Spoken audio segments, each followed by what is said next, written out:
기도하심으로 수요 저녁 예배 하나님 앞에 드리겠습니다.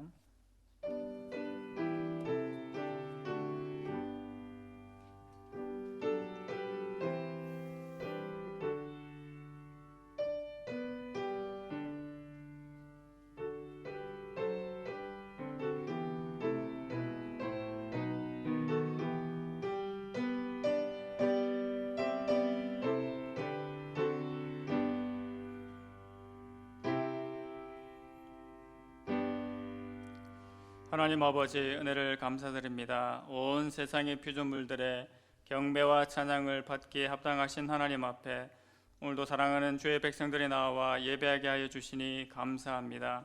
이 시간도 우리의 심령과 마음이 하나님 앞에 온전함으로 세워지는 시간 되게 하여 주시고, 하늘의 문을 여시고 신령한 복과 은혜를 마음껏 주시는 그러한 은혜의 시간 되게 하여 주시옵소서. 살아계신 예수 그리스도의 이름으로 기도드립니다. 아멘. 찬송가 240장 찬송하시겠습니다. 찬송하신 후에 권계랑 권사님 기도하시겠습니다.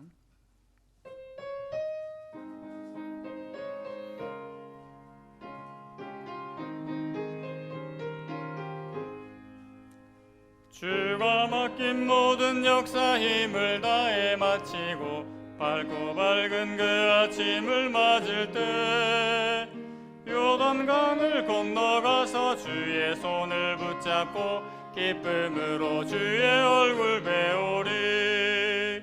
나의 주를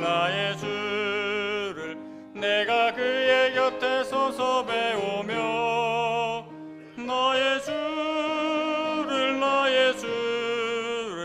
손에 못자국을 보아 알겠네. 하늘나라 올라가서 주님 앞에 절하고 온유하신 그 얼굴을 배울 때 있을 곳을 예비하신 그 신사랑 고마워 나의 주께 기쁜 찬송 드리리. 나의 주를 내가 그의 곁에 서서 배우며 나의 주를 손에 못자국을 보아 알겠네. 이 세상을 일찍 떠난 사랑하는 성도들 나를 맞을 준비하고 있겠네. 저희들과 한 소리로 찬송 부르기 전에 먼저 사랑하는 주를 배우리. 나의 주를 내가 그의 곁에 서서 배우며 나의 주를 손에 못자국을 보아 알겠네. 영화로운 시온성에 들어가서 다닐 때 흰 옷 입고 황금 길을 다니며 금고 문고 맞추어서 새 노래를 부를 때 세상 고생 모두 잊어버리리. 나의 주를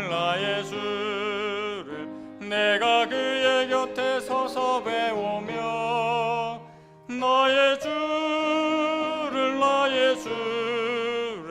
손에 못자국을 보아 알겠네.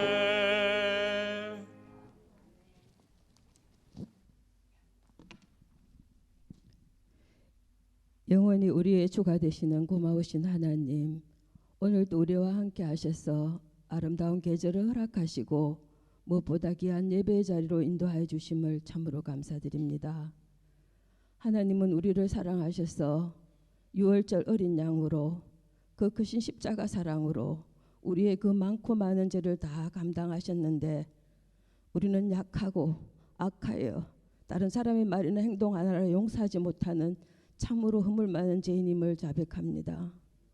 주님 주신 말씀을 묵상하기보다는 상대방의 말을 묵상하고 원망하는 우리들입니다. 유월절 어린 양이 되신 고마우신 하나님, 우리의 삶도 그 수많은 죄를 다 용서하시고 넘어가사 다시는 기억지 아니하시겠다고 약속하신 예수님 닮아 상처가 된 허물이 있다면 용서하게 하시고 형제자매의 잘못을 용서하고 넘어가는 유월절의 은혜가 사랑의 6월절이 우리의 삶에 나날이 넘쳐나길 소망합니다. 우리 모두가 축복의 통로이며 사랑의 전달자이며 하나님의 편지임을 잊지 말게 하시고, 나 하나가 부흥의 불쏘시개이며 나 하나가 교회의 충만함을 이루는 작은 예수임을 잊지 말게 하소서. 무엇보다도 코로나로 살아가면서 만나는 여러 가지 어려운 상황으로 예배에 참석하지 못하는 하나님의 자녀를 긍휼히 여기사 교회로 예배 자리로 인도하여 주시고 말씀을 예배를 하나님을 회복하게 하소서. 역사를 운행하시고 여기까지 인도하신 고마우신 하나님, 새 예배당 건축을 위하여 기도드립니다. 앞서 일하시는 목사님과 건축위원회 모든 분들 영육간에 강건케 하시고 지혜와 능력 주사 넉넉히 감당케 하시고 쉽지 않은 기도나 주님 이루어 주실 그 확실한 소망으로 믿음으로 기도로 이천동 주민을 위한 반찬 봉사로 그 주민들의 마음이 열리고 녹아져 예배당 건축이 순적히 이루어지도록 주님 인도하여 주소서. 주님, 이번 토요일에 있을 임직 감사 예배의 시정도 주님 함께하사 모든 일정이 하나님께 영광과 찬송이 되게 하시며 임직 받으시는 모든 분들이 하나님의 귀한 청지기로 충성되이 그 일을 감당하게 하소서. 앞으로 있을 성례식과 추수감사절 예배 외에도 주님의 은혜가 가득하길 기도드리며 이제 20여일 후면 수능시험을 보는 우리 아이들 기억하여 주사 건강과 지혜의 영을 부어주시고 그 아이들이 무엇을 하든 하나님 함께하사 이 세상 무엇보다 하나님을 사랑하는 신실한 자녀로 자라가게 인도하여 주시옵소서. 오늘 목사님을 통하여 이루어지는 전해지는 그 귀한 말씀에 성령의 기름 부으심이 있기를 믿고 간구하오며 이 모든 말씀 6월절 어린 양으로사 우리 죄를 다 사하여 주신 고마우신 예수님 이름으로 기도드립니다. 아멘.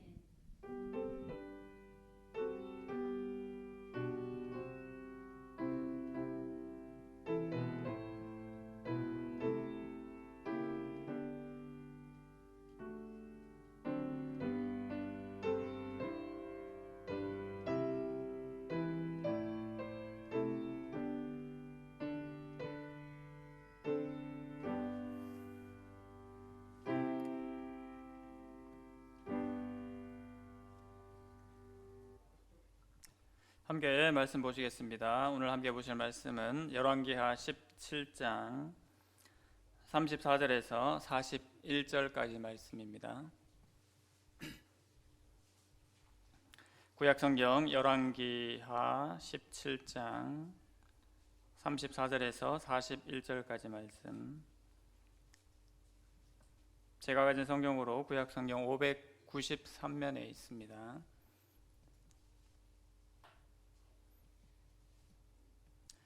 말씀을 한 절씩 교독하겠습니다. 34절입니다.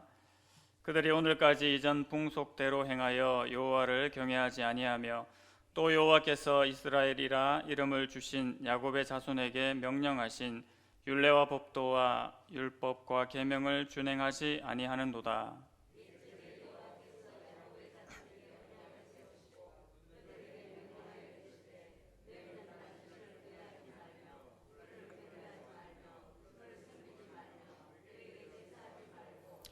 오직 큰 능력과 편팔로 너희를 애굽에서 인도하여 내신 여호와만 경외하여 그를 예배하며 그에게 제사를 드릴 것이며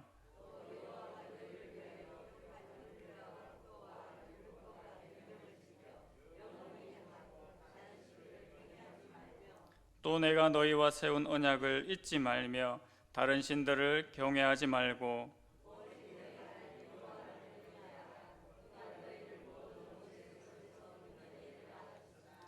그러나 그들이 듣지 아니하고 오히려 이전 풍속대로 행하였느니라. 이 여러 민족이 여호와를 경외하고 또 그 아로 새긴 우상을 섬기니 그들이 자자손손이 그들의 조상들이 행하던 대로 그들도 오늘까지 행하니라. 아멘. 오늘 읽으신 본문과 열왕기하 17장 전체 말씀을 통해서 그러나 그들이 듣지 아니하고 라는 제목으로 함께 말씀 받고자 합니다. 우리나라 고려시대의 마지막 왕은 공양왕이었습니다. 이 공양왕은 1389년에서 1392년까지 약 4년간 고려를 통치한 고려의 마지막 왕입니다. 그런데 이 공양왕에게는 사실상 실권이 없었습니다. 고려 말의 어수선한 상황 때문에 당시에 실제 실권자였던 이성계에 의해서 왕으로 즉위가 되었지만 다시 그에 의해서 폐위가 되고 마는 그런 과정을 겪어야 했습니다. 이러한 일이 벌어진 것은 특별히 당시 북쪽의 중국 상황 때문에 일이 이렇게 되었다고 볼 수 있습니다.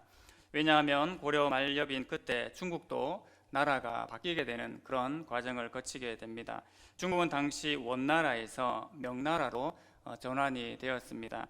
명나라가 새로운 나라로 세워지면서 원래 세워져 있던 그 원나라를 북방으로 밀어내게 된 것이지요. 근데 상황은 명나라로 나라가 바뀌긴 했지만 아직까지 원나라의 잔존 세력들이 남아 있었기 때문에 아주 애매한 상황 가운데 있었습니다. 이제 그런 상황 가운데서 이 고려라는 나라가 이런 국제 정세의 속에서 자신들이 어떤 모습을, 어떤 태도를 비춰야 하는지 그런 고민이 있던 시절이었습니다. 바로 바뀐 명나라는 보통 새로운 신흥 강국이기 때문에 주변국들 또 대국 밑에 속해 있는 나라들은 보통은 자신들이 숙이고 들어갈 수밖에 없는 그런 상황들이었죠. 그런데 명나라는 처음부터 이 고려에게 아주 무리한 요구를 했습니다. 그렇기 때문에 고려 자체 내에서는 우리가 무조건 그 명을 들어줄 것이 아니라 우리가 자주적으로, 우리가 진취적으로 우리의 태도를 취할 필요가 있다라는 그런 의견도 일어나고 했습니다. 그래서 그때 고려 조정에도 대립이 생겼는데 바로 우리가 이 원나라에 붙을 것이냐, 소위 말해 아니면 명나라에 붙을 것이냐, 그 파가 나누어지게 되었습니다. 명에 붙어야 한다는 쪽은 말 그대로 진명파였습니다. 그리고 아직 세력이 지나간 나라지만 원에 붙어야 한다는 쪽은 진원파였죠. 대표적인 인물로는 바로 이성계 장군을 우리가 생각할 수 있는데요. 이성계 장군 같은 경우에 처음에는 명나라를 정벌하러 가는 선봉장이 되었지만 결국은 우리가 이 명나라를 쳐서는 안 된다라는 논리를 가지고 위화도에서 그 고려의 대군들을 회군을 시켰습니다. 그래서 이성계 장군 같은 경우에는 대표적인 진명파에 속하는 인물이지요. 이에 반해서 명에 대해서 적대적인 모습을 취한 사람은 바로 최영 장군입니다. 나라가 어려운 시기가 오면 이렇게 한 나라의 장수지만 또 한 나라의 아주 높은 인물들이라 할지라도 우리가 어떤 모습을 취하고 어떤 태도를 취할지에 대한 고민을 하지 않을 수가 없게 되지요. 이런 위기가 생겼을 때 우리가 어떤 선택을 할 것인지의 그런 문제는 바로 이스라엘 역사에도 오늘 북이스라엘의 마지막 왕이었던 호세아에게도 나타나게 된 것을 우리가 볼 수 있게 됩니다. 오늘 본문 열왕기하 17장은 북이스라엘의 마지막 이야기입니다. 북이스라엘의 마지막 왕은 저희가 본문 17장 초반을 보시면 바로 호세아라고 기록이 되어 있습니다. 이 호세아 왕은 앞선 그 베가라는 인물을 바로 처단하고 본인 스스로가 왕이 된 인물입니다. 그에 대해서 성경의 평가가 어떠했는지 17장 2절에서 그를 평가하고 있습니다. 제일 먼저 이스라엘의 여러 왕들과 같지는 않았다라고 그렇게 이야기를 하고 있습니다. 악을 행하기는 했으나 다만 그전 이스라엘 여러 왕들과 같지 않았다라고 본문이 말하고 있는데요. 이 본문을 보게 되면 그래도 이 호세아 왕이 그렇게 나쁜 왕이 아니구나라는 것을 생각을 해볼 수가 있습니다. 그런데 안타깝게도 하나님 앞에서 특별히 이 호세아 왕이 우상을 열심히 섬기지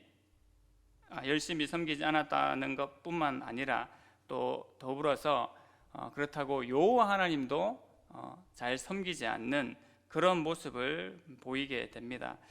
결론적으로는 크게 큰 의미가 없는 것이지요.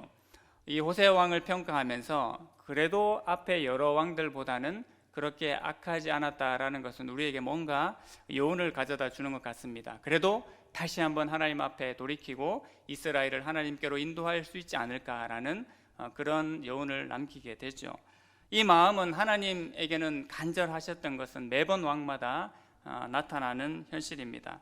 아무리 악한 왕일지라도 하나님께서는 끝까지 그 사랑을 놓치지 않으시고 그 마음을 돌이켜서 하나님 앞에 돌아오기를 원하셨고, 또 함께 그 백성들과 함께 마음을 돌이키기를 하나님께서 간절히 원하셨지요. 하지만 결국 이 호세아 왕도 자신의 마음뿐만 아니라 이스라엘을 하나님께로 돌이키지 못한 그런 결과를 낳게 되었습니다. 마치 고려 조정에서 우리가 지금 어느 쪽과 더 우호적으로 지내는 것이 좋을까라는 그런 고민만 더 급하게 있었던 그런 상황이었습니다. 호세아는 원래 아수르를 섬기고 아수르에게 조공을 바치는 정책을 했었죠. 앞에 있었던 베가 같은 경우에는 반아수르 정책을 취했던 왕입니다.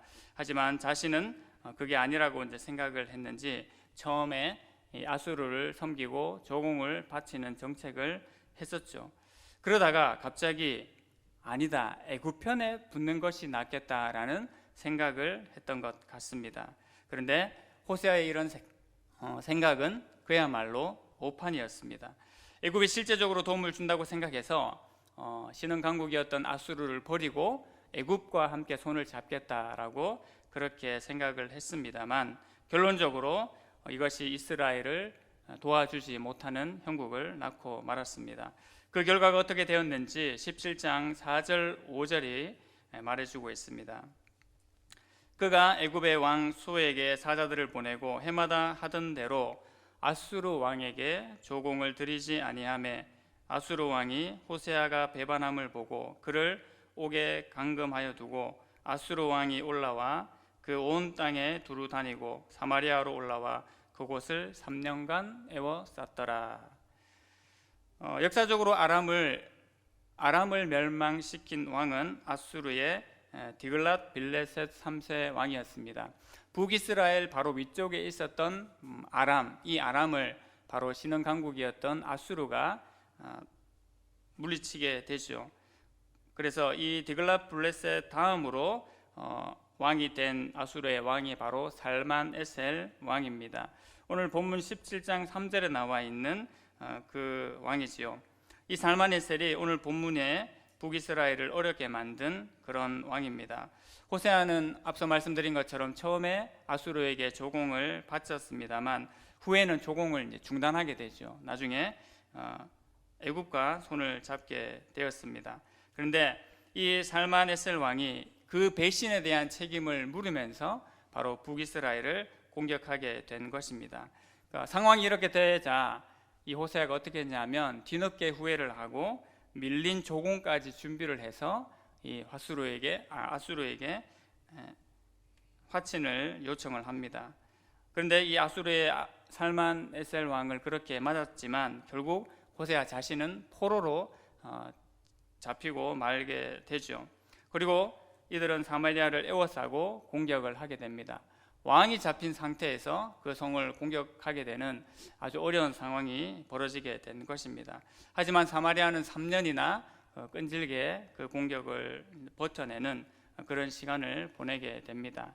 하지만 결국은 이 사마리아 성이 함락되고 주전 722년 중요한 연표인데요. 722년에 바로 북이스라엘이 멸망당하게 됩니다. 역사적으로는 사르곤 2세라는 그 왕에 의해서 최종적으로 이 사마리아 성이 함락당하고 멸망되게 되지요. 이것이 바로 이스라엘의 마지막 모습, 이스라엘의 패망입니다. 한 국가가 이렇게 문을 닫게 된 모습을 오늘 본문을 통해서 우리가 알 수 있습니다.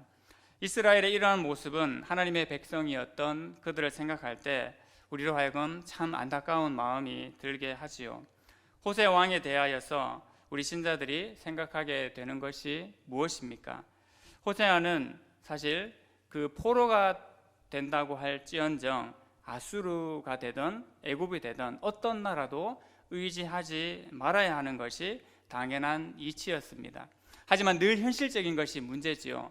당장 군사들이 대군을 이끌고 성을 에워싸고 이 나라를 침략하게 되니까 눈앞에 있는 그 현실을 보면서 그 상황을 어떻게 할 수 없는 상황이 되어버린 것입니다.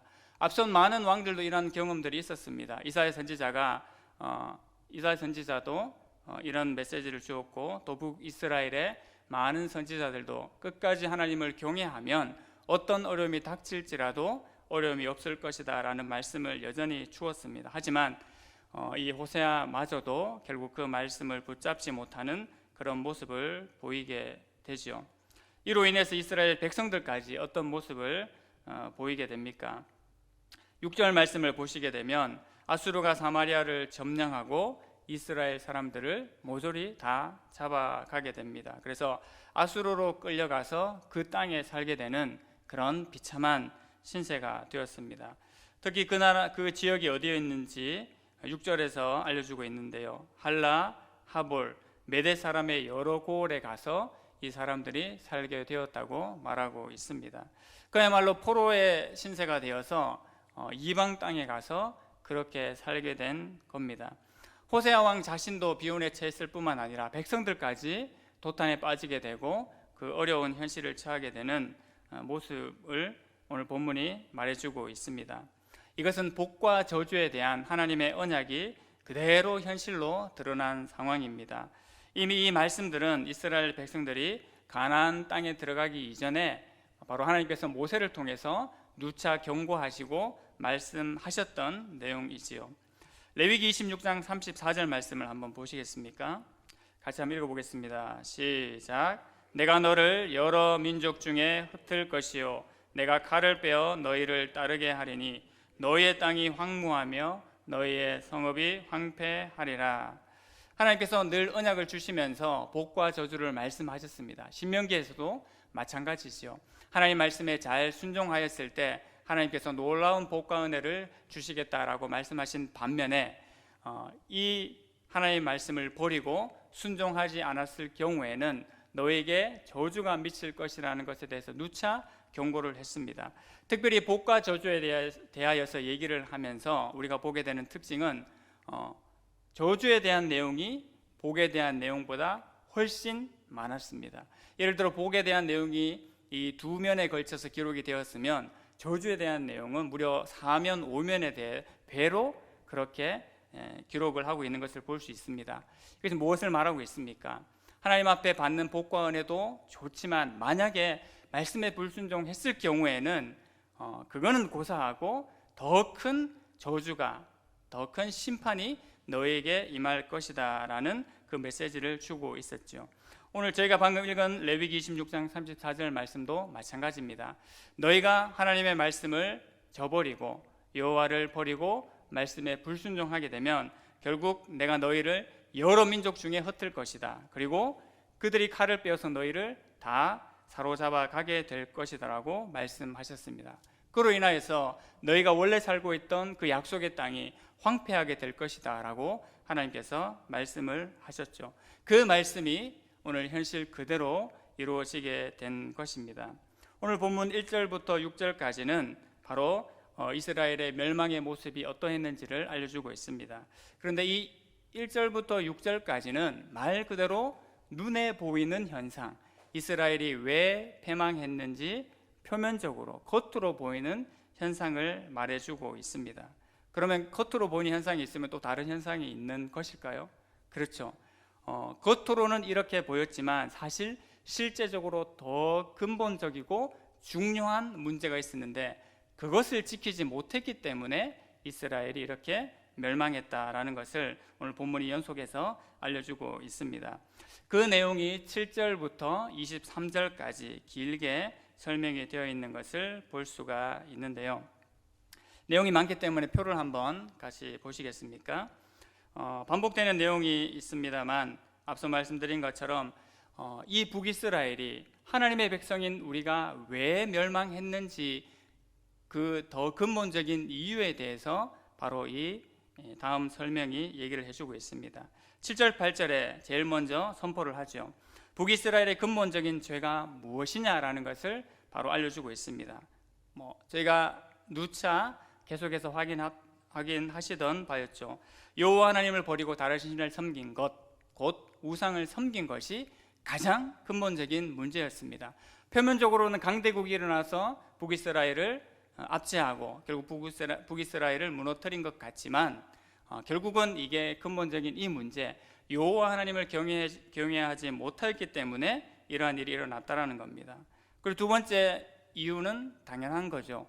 여호와 하나님을 버리게 되면 당연히 하나님께서 말씀하신 그 규례를 지키지 못하게 되고 오히려 그 이방 사람의 규례와 또 이스라엘의 왕들이 따로 세워놓은 그 규례를 오히려 지켰기 때문이라고 말씀하고 있습니다. 그러면서 9절부터 12절까지 그 근본적인 죄에 대한 더 구체적인 죄악상을 이야기하고 있는 겁니다. 너희가 뭘 잘못했는지 구체적으로 얘기를 하는 거죠. 첫 번째로 얘기하는 것이 무엇입니까? 너희가 망대와 견고한 성에 산당을 세웠다라고 얘기를 합니다. 산당은 북이스라엘 왕들 속에서 절대 끊이지 않는 그런 내용들이었습니다. 원래는 하나님을 예배하기 위해서 만들었다라고 하지만 결국 그 초소가 우상을 섬기고 이방신을 따르는 그런 초소로 사용이 되었지요. 근데 망대와 견고한 성에 세웠다고 했습니다. 이유가 뭘 것 같습니까? 망대와 견고한 성은 안전을 보장해주고 강성함, 또 싸움이 일어났을 때, 전투가 일어났을 때 우리를 안전하게 해주고 이기게 해주는 그런 역할을 하는 장소죠. 근데 그 장소에 산당을 세운 겁니다. 그리고 이방 신들을 섬긴 거죠. 결론은 무엇이냐면 우리의 안위를 보장해주고 우리를 보호해주고 우리를 강성하게 만들어주는 것은 결국 이 신들이다라는 의미로 그렇게 산당을 세운 겁니다. 푸른 나무 아래 푸른 나무 아래에 그 목상과 아세라상을 세운 것도 마찬가지지요.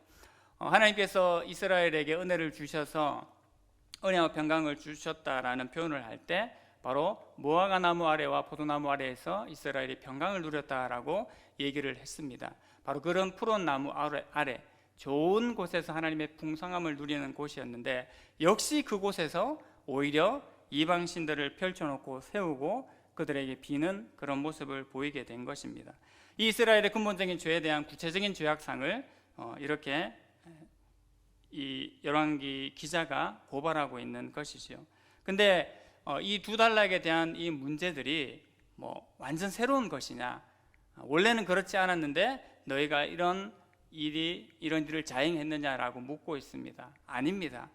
왜냐하면 세 번째 단락에서 만약에 이러한 경우가 생길 경우에 너희에게 어떤 일이 벌어질 것이다 라는 것을 누차 선지자들과 선견자들을 통해서 경고했었다라는 것을 다시 한번 언급해 주지요. 레위기와 신명기에서 그것을 누차 얘기했다고 말씀하지 않았습니까? 말씀에 순종했을 때, 불순종했을 때 어떤 결과를 낳게 될 것이었는지 역시 경고를 했었습니다. 그래서 그 경고들에 대한 구체적인 죄를 다시 한번 마지막 단락에서 반복하고 있습니다. 무엇입니까? 하나님의 백성인 너희가 하나님의 언약을 버렸고 따라야 할 것을 따랐는데 참 허무한 것을 따랐다. 아무 소용이 없는, 의미가 없는, 손에 잡히지 않는 것을 따랐다라고 첫 번째로 얘기하고 있습니다. 그리고 저희가 잘 아시는 것처럼 눈에 보이는 형상들을 다 만들었죠. 두 송아지, 아세라 목상, 바알, 또 하늘의 1월 성신들을 만들어서 그것들을 일일이 섬기는 그런 안타까운 모습을 보이게 된 것입니다. 제일 마지막으로 구체적인 죄악이 무엇입니까? 북이스라엘도 모자라서 하나님이 등불로 남겨두신 그 남유다마저도 결국 다 타락하고 물들게 만들었다. 이것이 너희의 구체적인 죄악상이다라고 그렇게 이야기를 하고 있습니다. 그래서 7절부터 23절까지 전체를 보시면 이 근본적인 이유 때문에 북이스라엘이 멸망한 것이다 라고 열왕기 기자가 설명을 해주고 있습니다. 이 말씀을 읽는 바로 이스라엘 포로들은 당연히 이 말씀을 보면서 기억을 했어야 됐겠죠. 우리가 표면적으로는 아수르의 공격을 받아서 이 나라가 망하게 되고 우리가 포로로 끌려왔지만 실상의 문제는 우리가 여호와 하나님을 경외하지 않고 이방신을 섬기고 이방의 율례들을 따랐기 때문에 지금 우리가 이러한 상황에 처해 있구나라는 것을 말씀을 읽으면서 분명히 깨닫는 상황이 되었을 것입니다. 열왕기 저자는 특별히 이 내용들을 길게 설명을 하면서 반복해서 설명을 하면서 한 가지 더 지적하는 것이 있는데요. 뭐냐면 바로 이 멸망의 원인을, 멸망의 그 근본적인 내용이 바로 여로보암의 죄와 연결되어 있다라고 얘기를 하고 있습니다. 21절 말씀도 같이 한번 보시겠습니까? 21절입니다. 이스라엘을 다윗의 집에서 찢어 나누심에 그들이 느밧의 아들 여로보암을 왕으로 삼았더니 여로보암이 이스라엘을 몰아 여호와를 떠나고 큰 죄를 범하게 하매. 여로보암이 이 죄를 지었다라는 것은 우리가 열왕기를 묵상하면서 너무나 잘 알고 있는 내용이지요. 나라가 남북으로 갈리면서 북이스라엘에 갈린 후에 첫 왕이었던 이 여로보암은 결국 자신의 정치적인 이유 때문에 금송아지를 만들어서 그것을 북이스라엘이 섬기게 했습니다. 그런데 이것이 가장 근본적이면서도 가장 첫 단추를 잘못 끼워버린 그런 비극적인 죄악상을 낳게 된 것이죠. 본문은 바로 이스라엘 자손이 의 여로보암이 행한 그 모든 죄를 따라 행하였고 이에 여호와 하나님께서 선지자들에게 말씀하신 바대로 이스라엘을 그 앞에 쫓아내셨다고 말하고 있습니다.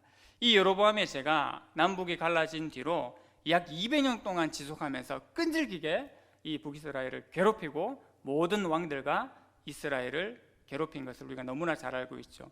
신실한 왕들도 이 금송아지만은 떼어내지 못하는 그런 비극적인 모습을 보이고 말았습니다. 그래서 이 여로보암의 죄는 결론적으로 이 세 가지의 분리를 가지고 왔습니다. 첫 번째로 어떤 분리였겠습니까? 한 민족이었던 이 이스라엘이 바로 남과 북이 분리가 되게 되는, 떨어지는 그런 분리를 가지고 왔습니다. 두 번째로는 하나님으로부터의 분리를 가지고 왔습니다. 여로보암이 금송아지를 만들어 섬긴 것으로 인해서 남북의 분리뿐만 아니라 우리가 마땅히 섬겨야 될 그 하나님으로부터의 분리를 가지고 오게 된 것이죠. 마지막으로 세 번째 분리는 뭐냐 하면 바로 약속의 땅으로부터의 분리입니다. 지금 이스라엘 백성들이 어떻게 되었습니까? 그 가나안 땅을 떠나서, 원래 하나님께 받았던 약속의 땅을 떠나서 저 멀리 아수르 제국의 땅으로 다 끌려가게 됐지 않았습니까? 최종적으로 이스라엘 백성들마저도 땅으로부터의 분리를 가져와 버리게 되는 결과를 낳았습니다. 남북 간의 분리, 하나님으로부터의 분리, 그 땅으로부터의 분리가 결국은 이 여로보암의 죄로부터 시작된 것을 우리가 알 수가 있는 것입니다. 신명기적 예고가 앞서도 말씀드린 것처럼 그대로 실현이 된 것이지요. 순종할 때 복을 누리고 또 번성하지만 불순종할 때에 결국 그 땅을 떠나서 이방의 포로로 끌려갈 것이라고 한 그 말씀이 현실이 된 것입니다. 이렇게 북이스라엘의 마지막 역사는 마무리가 됩니다. 그런데 오늘 본문이 그걸로 이제 끝내지 않고 24절부터 마지막 41절까지 본문이 더 연결되어서 나오게 된 것을 볼 수가 있죠. 북이스라엘 역사가 실제로 이 멸망을 겪고 난 이후에 또 다른 사건이 있었는데 그것을 뒤이어서 말씀해 주고 있습니다. 그것은 바로 아수르가 정복한 이방 민족들을 이 북이스라엘의 사마리아 땅에 데리고 와서 살게 했다라는 그러한 내용이 나오게 됩니다. 24절 내용입니다. 24절 한번 같이 읽어보겠습니다. 시작. 아수르 왕이 바벨론과 구다와 아와와 하맛과 스발와임에서 사람을 옮겨다가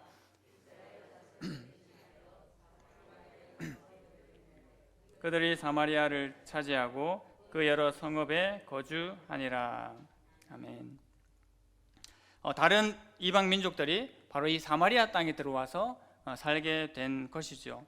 그런데 이 사마리아 땅에 들어와서 살면서 이상한 일이 이제 벌어지게 됩니다. 뭐냐면 하나님께서 사자들을 보내셔서 그 사자가 이 사람들을 죽이게 하는 일이 벌어지게 된 것이죠.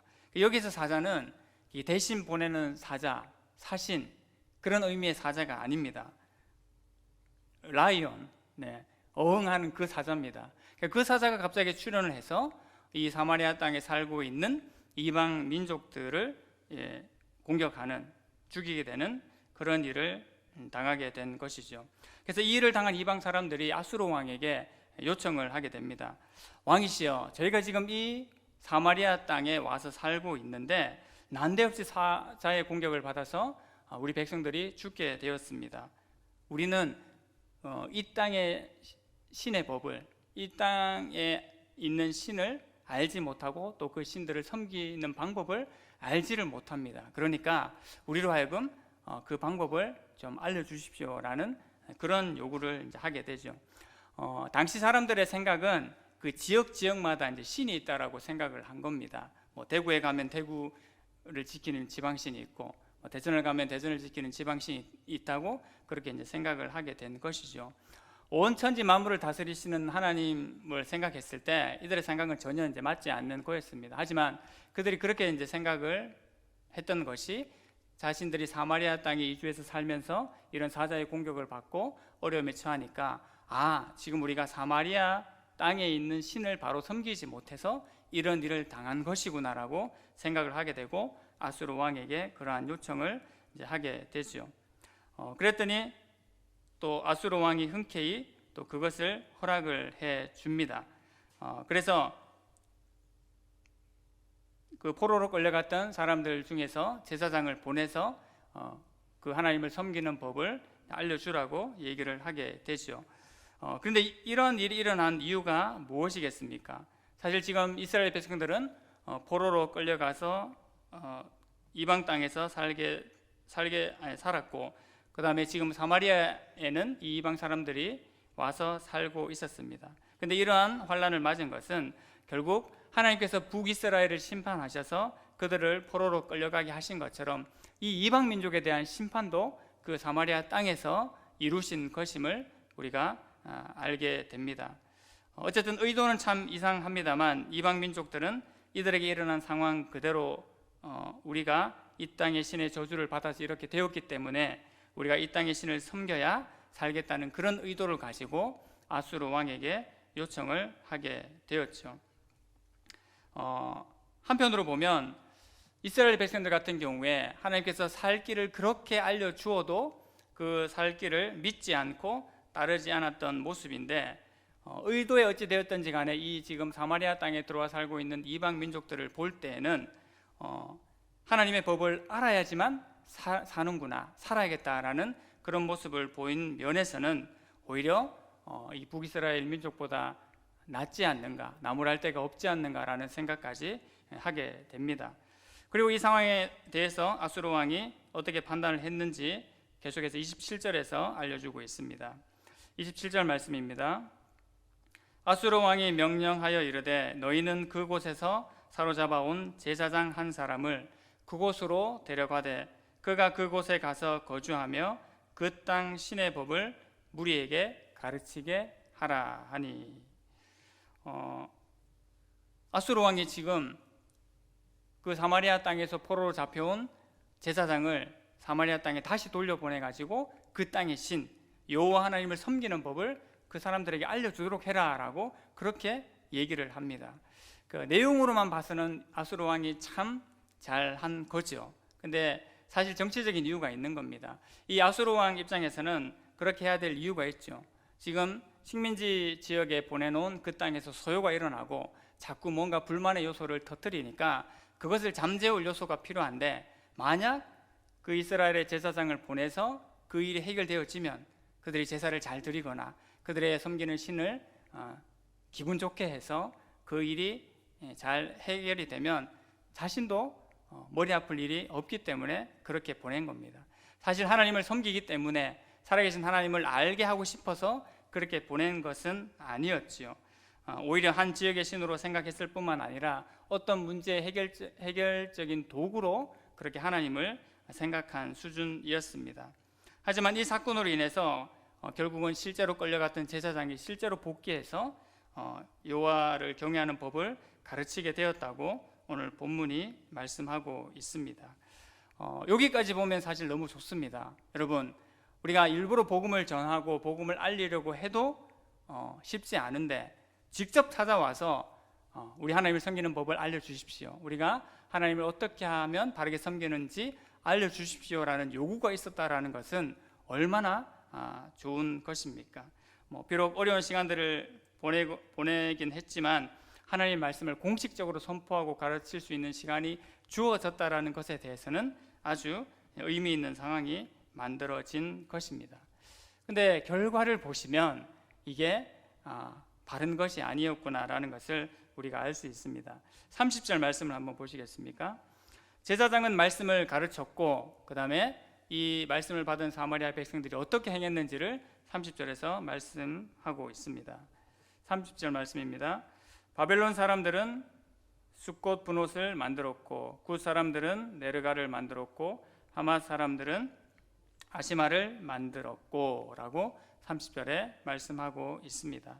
연결되는 그 뒷부분도 이 이방 사람들이 어떤 신을 섬기고 어떤 신을 만들고 섬겼는지를 계속해서 이야기를 해주고 있습니다. 33절까지 말씀을 비추어 보면 결론이 뭐겠습니까? 사마리아 땅이 완전 이 잡신들의 소굴이 된 것을 알 수가 있습니다. 표를 한번 보시겠습니까? 본문의 내용들이 나와 있었는데요. 바벨론 사람들이 만든 그 신, 보시면 다 동물의 형상들을 따서 만든 겁니다. 암탉, 수탉, 수염소, 심지어 개와 낙의 형상까지 그들이 만들어서 섬긴 것을 우리가 볼 수가 있죠.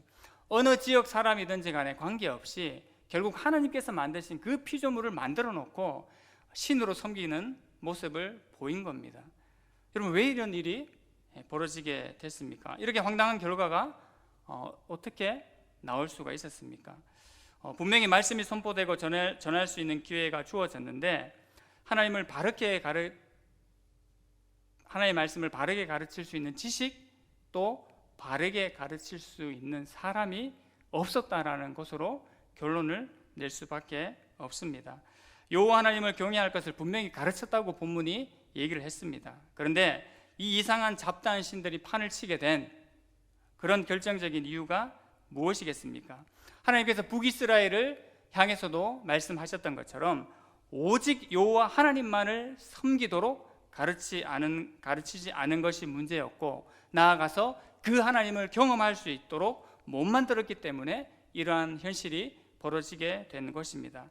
물론 사람의 힘으로 살아계신 하나님을 경험하게 하는 것은 쉽게 할 수 있는 일이 아니죠. 하지만 최소한 참되신 하나님이 어떠한 하나님이신지를 바르게 가르치고 또 그 하나님을 바르게 섬기는 것을 가르치고 난 뒤에는 전적으로 하나님께서 역사해 주시기를, 이 사람들의 심령을 붙잡아 주시기를 간구하는 일만 남게 되는 것입니다.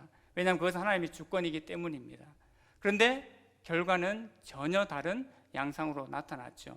오직 하나님만을 섬기는 것이 아니라 하나님도 섬기지만 모든 신들을 동일하게 똑같은 그런 잡신들 중에 하나로의 하나님으로 섬기게 한 결과밖에 내지 못한 것을 알 수가 있습니다. 결국은 이 사마리아 제사장이 처음부터 틀린 거죠. 이 한 사람만의 문제가 아닙니다. 시대가 이미 타락했고 모든 제사장들이 그 금송아지 우상으로부터 바알과 아세라 또 가나안의 모든 신들을 섬겼기 때문에 이런 혼탁한 상황을 가져오게 된 것입니다. 하나님께서 분명히 말씀하신 것은 무엇이었습니까? 여호와 외에는 다른 신들을 섬기지 말고 오직 여호와 하나님만을 경외할 것을 분명히 말씀하셨습니다. 그리고 그의 율례와 계명들을 지킬 것을 또한 말씀하셨죠. 그런데 이들이 무엇을 배웠고 무엇을 섬겼습니까? 다시 한번 얘기하지만 33절에 이와 같이 그들이 여호와도 경외하고 또한 어디서부터 옮겨왔든지 그 민족의 풍속대로 자기의 신들도 섬겼더라고 말씀하고 있습니다. 여러분, 두 주인을 섬기는 법은 없습니다. 그렇죠? 다들 그렇게 분명히 알고 계시죠? 엘리야 선지자도 분명히 경고했습니다. 너희가 어느 때까지 머뭇머뭇하겠느냐? 만일 하나님이 참 신이시면, 하나님이 여호와가 하나님이시면 그를 따를 것이고, 바알이 하나님이면 그 바알을 따라가라고 엘리야도 분명히 이야기를 했습니다. 그런데 이 지금 그 타락의 극명함을 한번 보십시오. 하나님의 사랑은 다함이 없으셨지만 악에 대한 인내는 결국 끝이 있음을 우리에게 말씀하고 있습니다. 우리는 반드시 이것을 기억할 필요가 있습니다. 특별히 믿음의 신자인 하나님을 믿고 살아가는 우리는 그것을 더욱 반드시 기억할 필요가 있습니다. 오직 크신 능력과 표심팔로 이스라엘을 애굽에서 인도하신 그 하나님만을 우리가 온전히 섬길 것을, 또 그 하나님만을 예배하는 것이 마땅하다라는 것을 우리가 오늘 말씀을 통해서 기억했으면 좋겠습니다. 오늘 본문을 통해서 우리가 이스라엘의 멸망의 모습을 보게 되는데요, 우리가 어떤 교훈을 받을 수 있을 것 같습니까? 첫 번째로는 하나님을 버리고 우상을 숭배하면 제가 잘 아시다시피 결국은 멸망의 길로 갈 수밖에 없다는 사실입니다. 멸망의 길이 무엇입니까? 물론 우리 신자에게 있어서 받은 이 구원이 취소된다라는 것의 의미는 아닙니다. 왜입니까? 그리스도의 보혈이 우리의 구원을 결단코 취소할 수는 없기 때문이죠. 로마서 8장 6절 말씀에 이렇게 말씀합니다. 육신의 생각은 사망이요 영의 생각은 생명과 평안이니라고 말씀합니다. 우리 믿음의 신자에 빗대어 보았을 때 결국 이것은 우리가 하나님의 은혜와 그 영광을 풍성히 누리지 못한다라는 그 말씀으로 우리가 받아들여야 하는 것입니다. 우리가 마땅히 누려야 될 그 복과 은혜인데 하나님의 말씀에 불순종했을 때, 우상을 섬겼을 때 그 복과 은혜를 누리지 못한다는 그러한 얘기지요. 여러분, 우리가 세상에 대해서는 그렇게 생각하지 않습니까?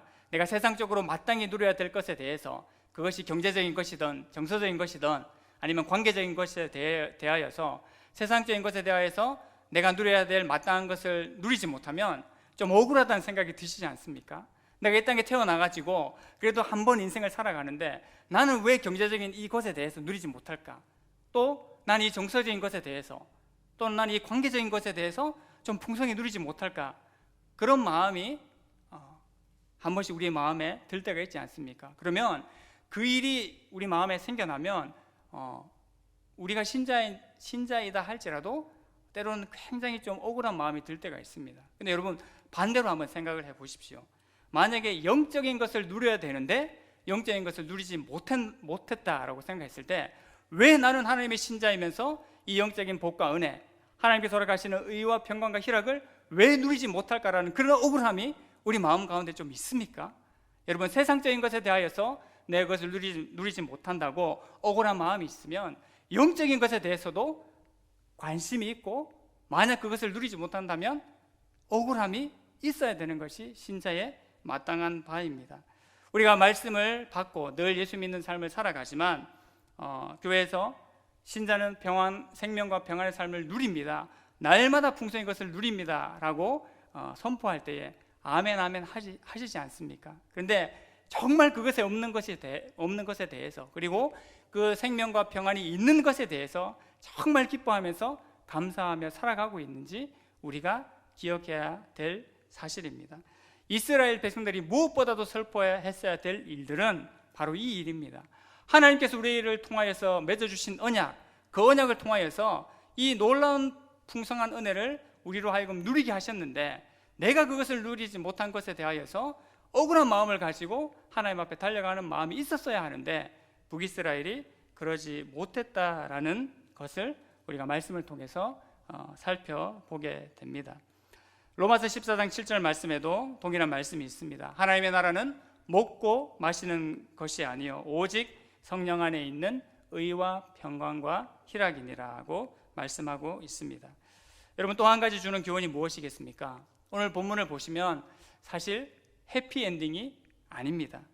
여러분, 만약 예수님을 모르는 사람들이 오늘 이 본문을 봤다라면 하나님을 믿는 백성들도 망했고, 또 그 뒤에 어떻게 하다가 하나님을 믿어 보려는 사람들도 결국은 온전히 섬기지 못하고 망했네, 이래도 망하고 저래도 망하고 다 망한 것 아니냐라는 그런 생각이 들 수가 있을 것입니다. 사실 틀린 내용이 아니죠. 그런데 우리 믿음의 신자는 바로 여기에서 은혜를 발견하게 됩니다. 여러분, 이스라엘과 같이 놀라운 은혜를 많이 경험하고 또 그런 은혜를 입은 백성들이 하나님을 잘 섬기지 못했다면, 그럼 다른 민족들은 얼마나 하나님을 잘 섬길 수 있을 것 같습니까? 확률적으로 봤을 때 여러분 몇 퍼센트 주실 수 있을 것 같습니까? 결론적으로 얘기하면 이스라엘이 하나님을 못 섬기면 어떤 민족이 들어와도 하나님을 바르게 온전히 섬길 수 있는 민족은 아무도 없다는 말과 같습니다. 여러분, 무엇을 말합니까? 결국 어떤 민족, 어떤 사람, 어떤 인간일지라도 결국 하나님 앞에 스스로는 바로 설 수 있는 존재가 아님을 얘기를 하고 있습니다. 여러분, 세상에서 이것을 말하면 참 허무하죠. 인생 한번 살아가는데 내가 아무 존재가 아니야, 그냥 허망한 존재야. 그렇게 하면 참 비관적이고 그걸로 끝입니다. 하지만 우리는 여기에서부터 새로운 은혜를 발견하게 되는 거죠. 왜입니까? 나에게는 소망이 없기 때문에 결국은 구원자 예수 그리스도를 바라보게 하기 때문입니다. 갈비는 인간을 전적으로 타락한 존재라고 제일 먼저 그의 5대 교리에서 얘기를 했습니다. 무슨 말입니까? 죄인된 내가 스스로 자정하고 스스로 변화될 수 있는 여지가 조금도 없다라는 의미지요. 하나님의 영광의 빛이 내 안에, 우리 안에 비춰지지 않으면 나는 1%의 가능성도 없다라는 것을 바로 말씀해 주고 있는 것입니다.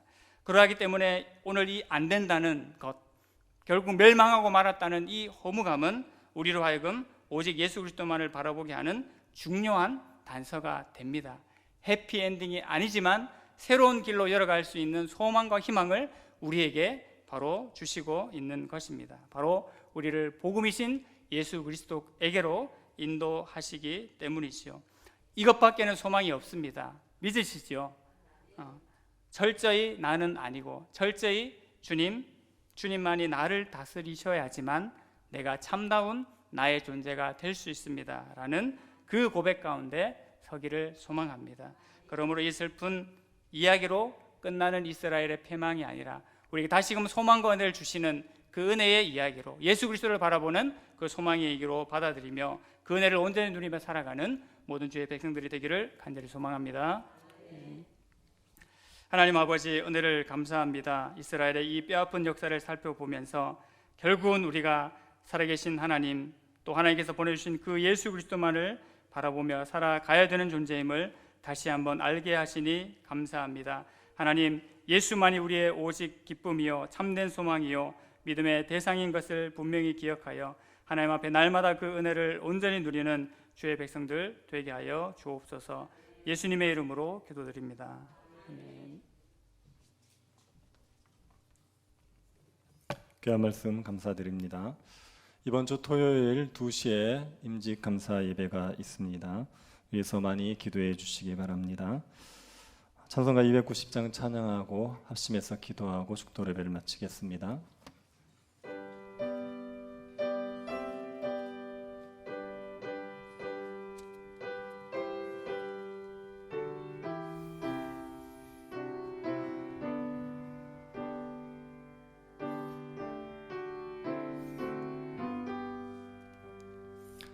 우리는 주님을 늘 배반하나 내 주 예수 여전히 날 부르사 그 참되신 사랑을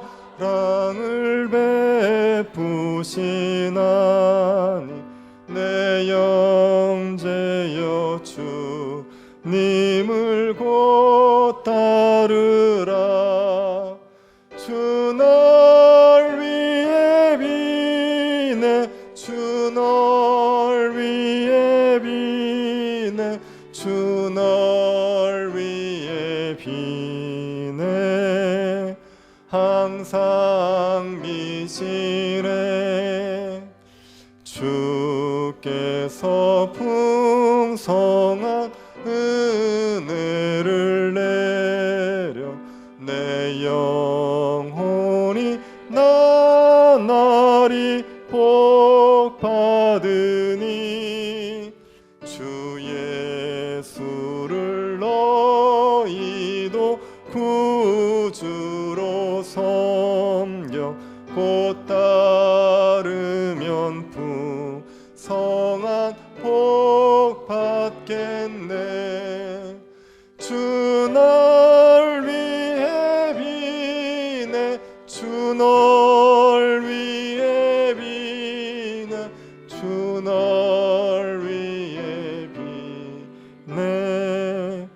항상 비시네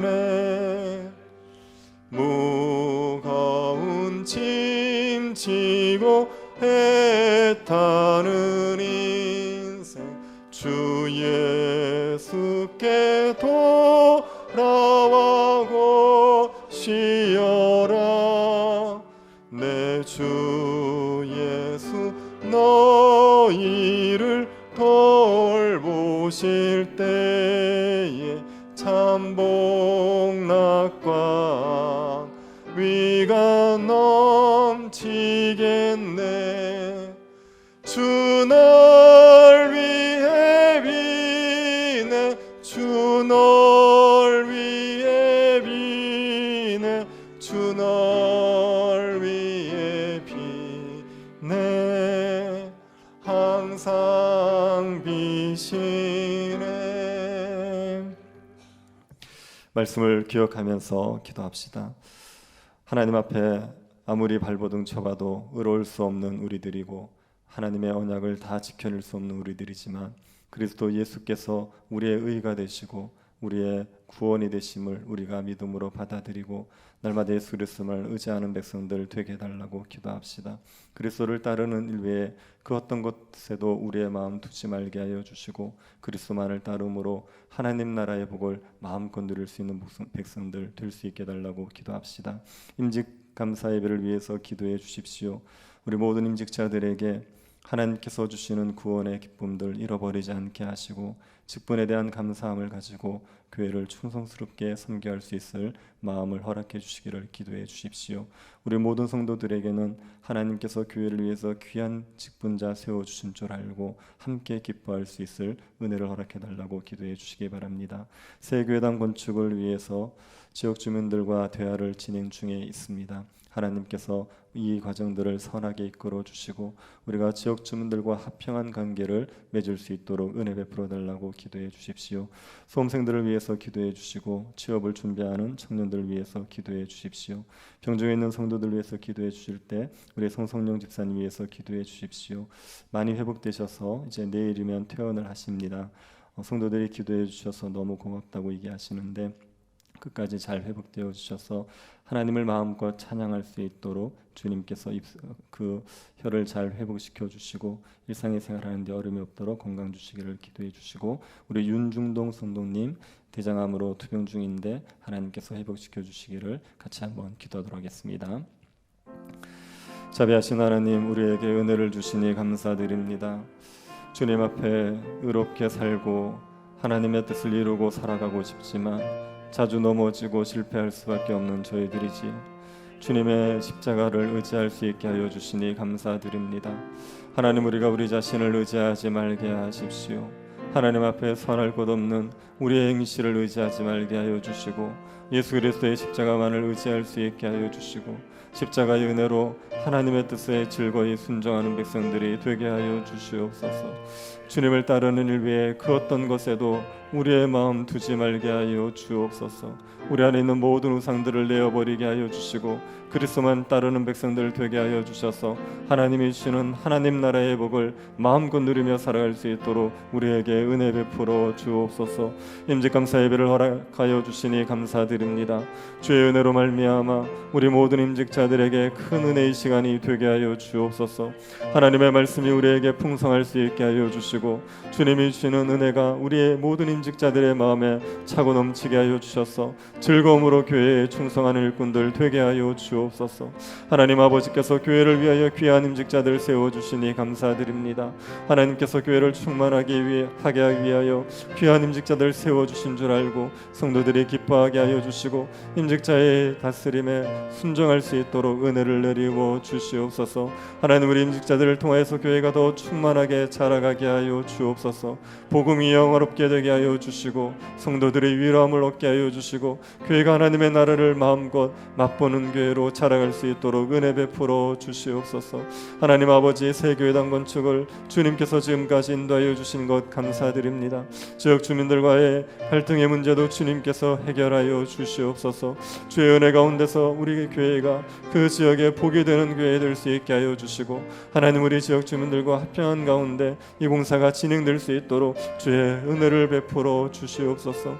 하나님 아버지께서 수고하는 건축위원회 날마다 지혜를 허락하여 주시옵소서. 날마다 주님께서 주시는 위로와 하나님께서 주시는 용기를 허락하여 주시고, 하나님의 은혜 가운데 끝까지 기쁨으로 감당할 수 있도록 성령 충만함을 허락하여 주옵소서.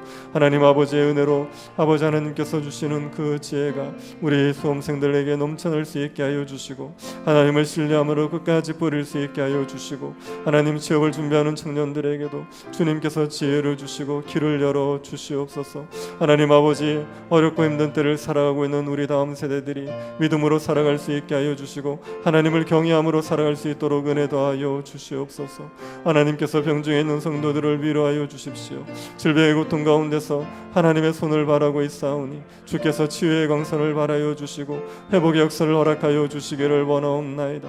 병중에서도 낙심하지 않고 주님을 찬양할 수 있게 하여 주시고, 주님의 선하심을 인정하며 하나님의 은혜 가운데 고난을 넉넉히 이겨내게 하여 주시옵소서. 하나님께서 치유의 손을 바라셔서 주님을 마음껏 찬양하는 백성들을 되게 하여 주시고, 하나님의 영광을 위해서 매일을 살아갈 수 있도록 은혜 더하여 주옵소서. 하나님 아버지, 이 고난의 때가 하나님을 더 깊이 경험하는 때가 될 수 있도록 은혜 허락하여 주시옵소서.